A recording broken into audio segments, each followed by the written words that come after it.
Labdien! Esmu Latgales industriālā tehnikuma direktore Ināra Ostrovska.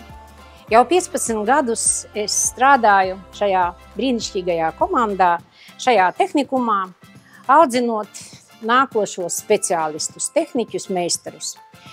Mūsu tehnikumā mācās 1400 audzēkņi, jūtas bieži vien kā mājās, jo šeit ir brīnišķīga dzīve, dienesta viesnīca, piedzīvojumi, un atnākot vai nokāpjot no dienesta viesnīcas lejā, viņi jūt to mājas smaržu. Un mēs mēģinām šiem audzēkņiem iemācīt tās gudrības, kuras ir nepieciešamas viņu profesijai, un arī nedaudz sagatavot viņus dzīvē. Tehnikums gatavo pārsvarā 4 tādas lielas jomas industrijām, profesijām. Tā ir būvniecība, mašīnzinības, metāla apstrāde un nedaudz lauksaimniecība. Un tāpēc Latgales industriālais tehnikums, tas ir kolektīvs, tas ir liels cilvēku darbs.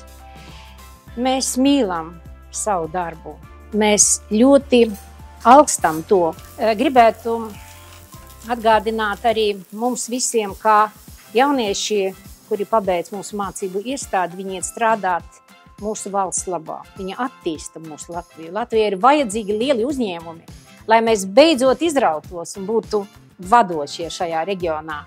Tāpēc profesionāla izglītībai ir ārkārtīgi svarīga loma un vieta mūsu valstī.